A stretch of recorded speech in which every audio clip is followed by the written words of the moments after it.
Welcome to Dixmont, Maine. Located in the southernmost part of Penobscot County and within easy commuting distance of Bangor, and only 20 miles or so from Penobscot Bay, Dixmont is known for its beautiful hills and quiet rural living. Dixmont was first settled in 1799 and was on the main stagecoach road between Bangor and Augusta, and because it had the highest elevation along that road, it was the natural rest stop for tired horses. By the 1850s, the population of Dixmont had grown to over 1,600, which is about 500 more than it has today. It boasted 3 sawmills, a shingle mill, 2 flour and grist mills, and many productive farms. With the Industrial Revolution came the movement of people from the rural areas like Dixmont to the cities where better, higher-paying jobs were available. But in the last 30 or 40 years, better roads and transportation and the desire to move out of the cities into the rural areas where it is quieter and there is more room to move around led many people to move back into the country. Today, Dixmont remains one of the most desirable places to live in the area, mainly because of its hills and natural beauty and peaceful lifestyle. It sounds like a great place to live, raise a family, and eventually retire, doesn't it? Well, it is, and it has been, but things may be changing in Dixmont. On January 20th, 2009, all residents of Dixmont received a letter from Mount Harris Wind, LLC.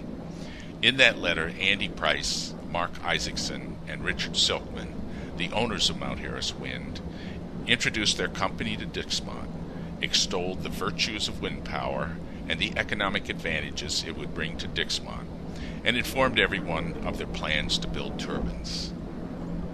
Most of the landowners on top of the ridge were eager to sign up, and did. But what about the rest of the town? How do they feel? Many have questions. Andy Price, in his original letter, stated that taxes in Dixmont could drop by 50% when the turbines were built in Dixmont. At best, that is a gross exaggeration. At worst, it is an outright lie. At a recent town meeting, Mike Rogers from the Maine Revenue Service said that after only a couple of years of fairly decent tax relief, the average Dixmont resident would receive just $150 off their taxes per year. And if the wind companies were allowed to depreciate the turbines, as is usually the case, that $150 would decrease every year. Many more people are worried about the noise and flicker the turbines create. After all, they have seen the YouTube videos from Freedom, another Mount Harris project. Robert Rand, one of only 2 nationally certified noise experts in Maine, spoke recently to the Dixmont Planning Board. He said the computer models the wind companies use to estimate the noise are not accurate and don't take into consideration a line of turbines, only the closest one to your house. He said that the setback needs to be at least a mile. Distance is the only way to mitigate the noise the turbines create. At least a mile setback is needed to meet the World Health Organization's guidelines for noise. Angus King, former governor of Maine and one of the owners of a major wind power company, has said, "A mile is about right."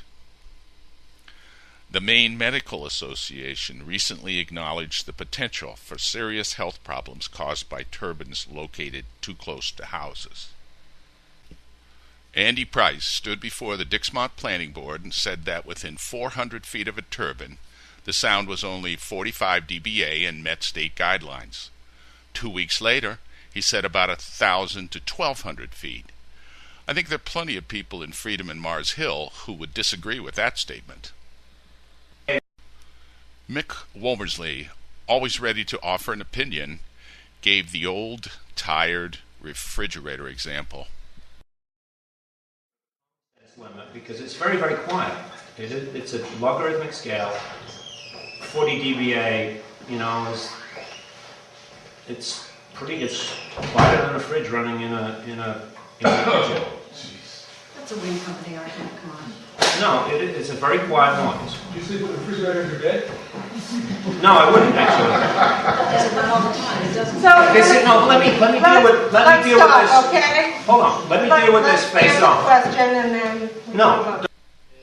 Mr. Price has said a lot of things. In October, he told the planning board that there would be 32 turbines across the ridge in Dixmont, Jackson, and Thorndike, 700 to 1,000 feet apart, 17 of which would be located in Dixmont. Perhaps, after sensing a little alarm that statement caused, 2 weeks later at another meeting in Dixmont, Mr. Price said that maybe only 20 turbines total, with only 10 in Dixmont. So which is it, Mr. Price? 32 or 20? Or won't we find out the truth until you pull a permit? Will there be a lot of blasting, like in Mars Hill? Mr. Price didn't say. Will property values go down near the turbines? Mr. Price says no, and Mr. Garnett Robinson, a local assessor and planning board member, says he'd have to see evidence. How about this for evidence? Anyone can obviously see that this person in Freedom is going to have a huge problem selling his house. You don't have to be a professional assessor to tell that. This house in Freedom is 2,300 feet from the closest turbine. The town says its value went up $21,000 last year, but a recent bank assessment says it went down by $85,000. You be the judge. An independent real estate study just finished in September of this year in Fond du Lac County, Wisconsin, where they have 215 turbines and 100,000 people, proved two things.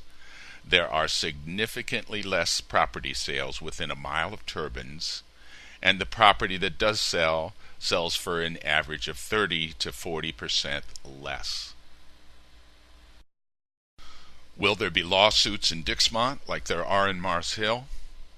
18 families in Mars Hill, some who live more than half a mile from the turbines, asked the town and the wind company for help with the noise problems and got nowhere. In desperation, they are now suing the town, the wind company, and 2 construction companies. The Dixmont Planning Board is recommending a 1-mile setback with mitigation waivers in the proposed Wind Energy Facility Ordinance. The mitigation waivers are a way of giving those who live within a mile from the proposed turbines a choice in their family's future, rather than having their future decided for them by others. Some may decide to take their chance with the turbines inside. Others may not, but at least it's their decision. These are just a few of the questions people are asking in Dixmont, but time is running out.